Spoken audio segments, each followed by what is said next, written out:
ಸ್ನೇಹಿತರೆ, ಇವತ್ತೊಂದು ವಿಶೇಷ ಸುದ್ದಿ ಅಂತಾನೆ ಹೇಳ್ಬೋದು. ತಮ್ಮ ಮುಂದೆ ತಂದಿದ್ದೀನಿ. ಯಾಕಂದ್ರೆ ಇದಕ್ಕಿಂತ ಮುಂಚೆ ಈ ಸುದ್ದಿ ನಾನು ತಂದಿದ್ದೆ, ತಮ್ಮ ಮುಂದೆ ಇಟ್ಟಿದ್ದೆ. ಸಾಕಷ್ಟು ಜನ ಕಮೆಂಟ್ ಮಾಡಿದ್ರು. ಯಾರಾಗಲಿ ಒಳ್ಳೆ ಕೆಲಸ ಮಾಡಿದರೆ ಅದಕ್ಕೆ ಒಂದು ಒಳ್ಳೆಯ ಪ್ರತಿಫಲ ಸಿಗತ್ತೆ. ಇದು ಜನದ ಮಾತು, ನಂದಲ್ಲ. ನಾನು ವೈಯಕ್ತಿಕವಾಗಿ ಏನು ಹೇಳಲ್ಲ, ಆದರೆ ಜನ ಏನು ಬಯಸ್ತಾರೆ ಅದು ಹೇಳಲೇಬೇಕಾಗತ್ತೆ. ಸುದ್ದಿ ಏನಂತ ತಮ್ಮ ಮುಂದೆ ತರಕ್ಕಿಂತ ಮುಂಚೆ ತಮ್ಮಲ್ಲಿ ಕೇಳ್ಕೊಳ್ಳೋದಿಷ್ಟೇ. ನನ್ನ ಯೂಟ್ಯೂಬ್ ಚಾನಲ್ ಸಬ್ಸ್ಕ್ರೈಬ್ ಮಾಡಿ, ಶೇರ್ ಮಾಡಿ, ಲೈಕ್ ಮಾಡಿರಿ.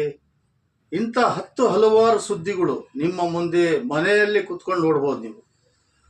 ಗೃಹಲಕ್ಷ್ಮಿದಾಗಲಿ, ಅನ್ನಭಾಗ್ಯ, ಸ್ಕಾಲರ್ಶಿಪ್, ಪೆನ್ಷನ್ ಯೋಜನೆ, PM ಕಿಸಾನ್ ಯೋಜನೆ, ಇಂಥ ಎಲ್ಲ ಸುದ್ದಿಯನ್ನು ಸರ್ಕಾರದ್ದು ತಮ್ಮ ಮುಂದೆ ತರ್ತಾ ಇರ್ತೇನೆ. ಇವತ್ತು ಏನಪ್ಪ ಒಂದು ಸಾಧನೆ ಸುದ್ದಿ ಯಾಕೆ ತಂದಿದ್ದೀನಿ ಅಂದರೆ, ಇದಕ್ಕಿಂತ ಮುಂಚೆ ಬಹಳಷ್ಟು ಜಾಗದಲ್ಲಿ ಸನ್ಮಾನ ಮಾಡಿದ್ರು ಒಂದು ವ್ಯಕ್ತಿಗೆ. ಆ ವ್ಯಕ್ತಿ ಯಾರಪ್ಪ ಅಂದರೆ, ಇದೇ ನಮ್ಮ ದಾವಣಗೆರೆ ಜಿಲ್ಲೆಯಾದ ಚನ್ನಗಿರಿ ತಾಲೂಕು ನೆಲ್ಲೂರು ಗ್ರಾಮದ ಜಹೀರ್ ಅಹಮದ್ ಖಾನ್ ಅಂತ ಹೆಸರು.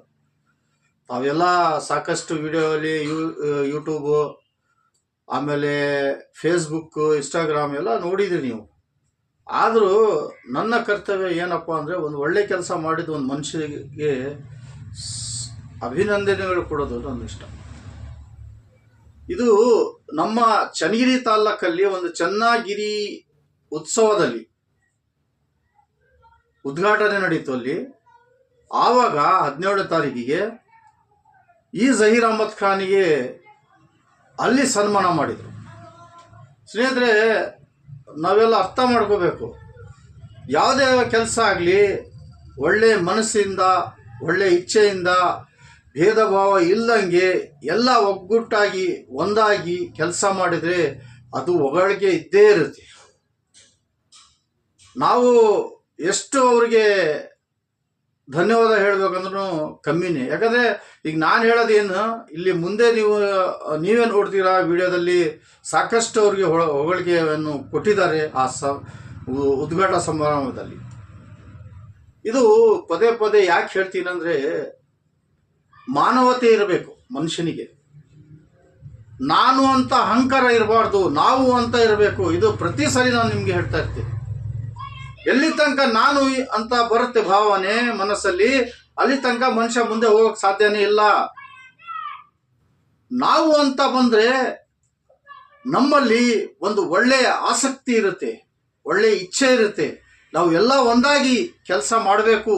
ಯಾರ್ಯಾರ ಒಂದು ಕೆಟ್ಟ ಕೆಲಸ ಆಗ್ತೈತೆ ಅವರು ಮುಂದೆ ಹೋಗಿ, ಇಲ್ಲಪ್ಪ ಈ ಮಾಡ್ತಾ ಇರೋದು ಕೆಟ್ಟ ಕೆಲಸ, ಇದು ಮಾಡಬಾರ್ದಂತ ನಾವು ಹೇಳೋದು ಒಂದು ಧೈರ್ಯ ಇರಬೇಕು. ಅದು ನಾವು ಅಂತ ಬರುತ್ತೆ.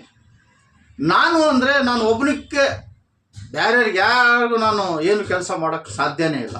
ಯಾರಿಗೆ ಬೇಕಪ್ಪ ಅವ್ರದ್ದು ನಾನು ಚೆನ್ನಾಗಿದ್ರೆ ಸಾಕು, ನನ್ನ ಮನೆ ಚೆನ್ನಾಗಿದ್ರೆ ಸಾಕು ಅಂತ ಇರ್ತಾರಲ್ಲ, ಇದು ನಾನು ಅಂತ. ಅದಕ್ಕೆ ಸ್ನೇಹಿತರೆ, ಯಾವಾಗ ಮನುಷ್ಯನಿಗೆ ಯಾವ ಕಾಲದಾಗೆ ಏನಾಗತ್ತೆ ಹೇಳಕ್ಕೆ ಬರಲ್ಲ. ದುಡ್ಡಿದ್ದನಿಗೂ ಕಷ್ಟ ಬರುತ್ತೆ, ಆಸ್ತಿ ಇದ್ರೂ ಕಷ್ಟ ಬರುತ್ತೆ, ಖಾಲಿ ಮನುಷ್ಯರಿಗೂ ಕಷ್ಟ ಬರುತ್ತೆ. ಆದರೆ ಆಸ್ತಿ ಇದ್ದರು ಕೋಟ್ಯಾನುಗಟ್ಟಲೆ ಸುರಿತದರೆ ಆಸ್ಪತ್ರೆಗಳಿಗೆ ಕಷ್ಟ ಬಂದು, ಆದರೂ ಅದು ಪರಿಹಾರ ಆಗ್ತಾ ಇಲ್ಲ. ಬಡವ್ರಿಗೆ ನೋಡ್ತಾ ಇಲ್ಲ ಬಹಳಷ್ಟು ಜನ. ದುಡ್ಡಿದ್ದು ನಾನು ದುಡ್ದಿದ್ದು ಇದೇ ಹೇಳೋದು, ನಾನು ಅಂತ ಬಂದರೆ ನಾನು ದುಡ್ದಿದ್ದು ದುಡ್ಡು ನಾನು ಯಾಕೆ ಬೇರೆ ಖರ್ಚು ಮಾಡ್ಬೇಕಂತ ಈ ಮನಸ್ಸಿನಾಗ ಬಂದರೆ ಅವ್ರು ಮುಂದೆ ಹೋಗಕ್ಕೆ ಸಾಧ್ಯ ಏನಲ್ಲ. ಇವತ್ತು ಈ ವಿಡಿಯೋಲಿ ಯಾಕೆ ಹೇಳ್ತಾ ಇದ್ದೀನಿ ಅಂದರೆ, ಇಂಥ ಹಲವಾರು ಘಟನೆಗಳು ನಡೆದಿದ್ದಾವೆ. ತಮ್ಮ ಮುಂದೆ ಸೋಷಿಯಲ್ ಮೀಡಿಯಲ್ಲಿ ನೀವು ನೋಡ್ತಾ ಇರ್ತೀರಿ, ಸುದ್ದಿ ಅಲ್ಲಾಡ್ತಿರುತ್ತೆ. ಆದರೂ ಆ ಮನಸ್ಸಿನಾಗೆ ಕರುಣೆ ಇರಲ್ಲ.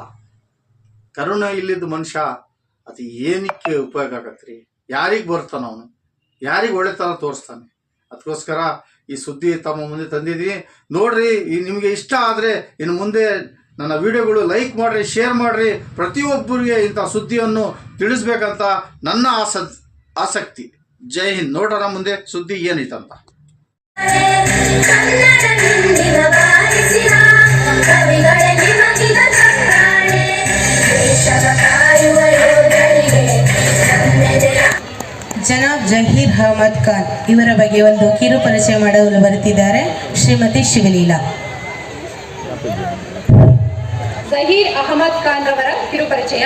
ಶ್ರೀಯುತರು ಮೂಲತಃ ರೈತ ಕುಟುಂಬದವರಿಂದ ಬಂದವರಾಗಿದ್ದು ಸಂಪ್ರದಾಯಸ್ಥ ಮನೋಭಾವವುಳ್ಳ ಮಾಜಿ ನಲ್ಲೂರು ಗ್ರಾಮ ಪಂಚಾಯಿತಿ ಅಧ್ಯಕ್ಷರಾಗಿದ್ದಂತಹ ತಂದೆ ಶ್ರೀಯುತ ಅಸಾದುಲ್ಲಾ ಖಾನ್, ತಾಯಿ ಶ್ರೀಮತಿ ಸಾಜಿದಾ ಖಾನ್ ರವರ ಜ್ಯೇಷ್ಠ ಪುತ್ರರಾಗಿ 11/6/1980 ಜನಿಸಿದರು.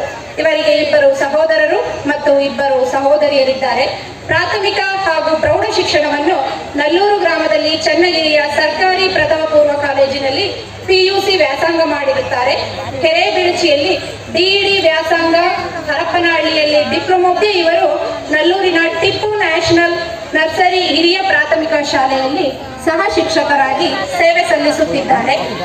ಪ್ರಸ್ತುತ ದಿನಮಾನದಲ್ಲಿ ಮನಸ್ಥಿತಿಗಳು ಹೇಗಿದ್ದಾವೆಂದರೆ ಯಾರಿಗೂ ಸಹಾಯ ಮಾಡದೆ ತಮ್ಮಷ್ಟಕ್ಕೆ ತಾವು ಇದ್ದುಕೊಂಡು ಸ್ವಾರ್ಥ ಜೀವನ ಸಾಗಿಸುತ್ತಾ ಮಾನವೀಯತೆ ಕಾಣದ ಪರಿಸ್ಥಿತಿ ಇದೆ. ಇಂತಹ ದಿನಮಾನದಲ್ಲಿ ಸಂಕಷ್ಟದಲ್ಲಿರುವವರಿಗೆ, ರೋಗಿಗಳಿಗೆ ಒಂದೆಡೆಯಿಂದ ಮತ್ತೊಂದೆಡೆಗೆ ಸಾಗಲು ಆಸ್ಪತ್ರೆಗೆ ತೆರಳಲು ತಮ್ಮ ಸ್ವಂತ ಹಣದಿಂದ ವಾಹನ ಸೌಲಭ್ಯ ನೀಡಿರುವಂತಹ ಇವರ ಸಮಾಜ ಸೇವೆ ಶ್ಲಾಘನೀಯ. ರಾಜ್ಯ ಸರ್ಕಾರ ಕೊರೋನಾ ಸಂದರ್ಭದಲ್ಲಿ ಲಾಕ್ಡೌನ್ ಘೋಷಿಸಿದ ಪರಿಣಾಮವಾಗಿ ಬಡವರಿಗೆ ಆಸ್ಪತ್ರೆಗೆ ತಲುಪಲು ವಾಹನ ಸೌಲಭ್ಯ ಇಲ್ಲದೆ ಇದ್ದರೂ ಸಹ ಸಕಾಲಕ್ಕೆ ಸಿಗುವುದೇ ಕಷ್ಟ ಎಂಬ ಪರಿಸ್ಥಿತಿಯನ್ನು ಮನಗೊಂಡು ಉಚಿತ ವಾಹನ ಸೇವೆಗಾಗಿ ತುರ್ತು ಸಂದರ್ಭದಲ್ಲಿ ಕರೆ ಮಾಡಲು ತಮ್ಮ ಮೊಬೈಲ್ ನಂಬರ್ ಅನ್ನು ಕರಪತ್ರದ ಮೂಲಕ ಹಂಚಿ ರೋಗಿಗಳನ್ನು ಆಸ್ಪತ್ರೆಗೆ ಸೇರಿಸಿ ಮಾನವೀಯತೆ ಮೆರೆದಿದ್ದಾರೆ. ದಾವಣಗೆರೆ ಜಿಲ್ಲೆಯ ಚನ್ನಗಿರಿ ತಾಲೂಕಿನ ನಲ್ಲೂರಿನ ಗ್ರಾಮದ ಸುತ್ತ 10 ಕಿಲೋಮೀಟರ್ ವ್ಯಾಪ್ತಿಯ ಹಳ್ಳಿಗಳಿಂದ ಚನ್ನಗಿರಿ, ದಾವಣಗೆರೆ, ಶಿವಮೊಗ್ಗ, ಭದ್ರಾವತಿ, ತರೀಕೆರೆ, ಚಿತ್ರದುರ್ಗ ನಗರದ ಆಸ್ಪತ್ರೆಗೆ ಸೇರಿಸುವಲ್ಲಿ ಯಶಸ್ವಿಯಾಗಿದ್ದಾರೆ.